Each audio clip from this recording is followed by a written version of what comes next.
اور جب تم نے ایک شخص کو قتل کیا تو اس میں باہم جھگڑنے لگے، حالانکہ جو بات تم چھپا رہے تھے اللہ اس کو ظاہر کرنے والا تھا۔ چنانچہ ہم نے کہا کہ اس بیل کا کوئی سا ٹکڑا مقتول کو مارو، اس طرح اللہ مردوں کو زندہ کرتا ہے اور تم کو اپنی قدرت کی نشانیاں دکھاتا ہے تاکہ تم سمجھو۔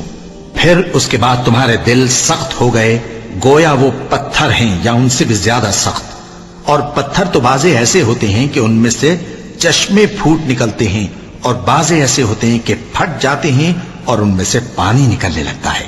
اور بعضے ایسے ہوتے ہیں کہ اللہ کے خوف سے گر پڑتے ہیں، اور اللہ تمہارے کرتوتوں سے بے خبر نہیں۔ مومنو، کیا تم امید رکھتے ہو کہ یہ لوگ تمہارے دین کے قائل ہو جائیں گے؟ حالانکہ ان میں سے کچھ لوگ کلام اللہ یعنی تورات کو سنتے پھر اس کے سمجھ لینے کے بعد اس کو جان بوجھ کر بدل دیتے رہے ہیں، اور یہ لوگ جب مومنوں سے ملتے ہیں تو کہتے ہیں ہم ایمان لے آئے ہیں، اور جس وقت تنہائی میں ایک دوسرے سے ملتے ہیں تو کہتے ہیں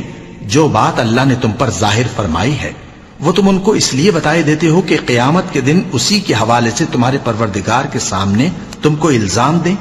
کیا تم سمجھتے نہیں؟ کیا یہ لوگ یہ نہیں جانتے کہ جو کچھ یہ چھپاتے اور جو کچھ ظاہر کرتے ہیں اللہ کو سب معلوم ہے؟ اور بعض ان میں ان پڑھ ہیں کہ اپنی آرزوؤں کے سوا اللہ کی کتاب سے واقف ہی نہیں، اور وہ صرف اٹکل سے کام لیتے ہیں۔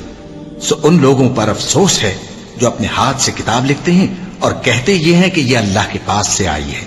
تاکہ اس کے عوض تھوڑی سی قیمت یعنی دنیاوی منفعت حاصل کریں۔ سو ان پر افسوس ہے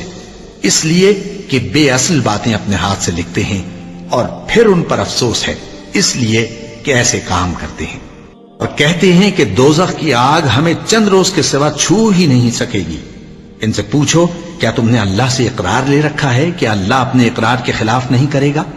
یا تم اللہ کے بارے میں ایسی باتیں کہتے ہو جن کا تمہیں مطلق علم نہیں؟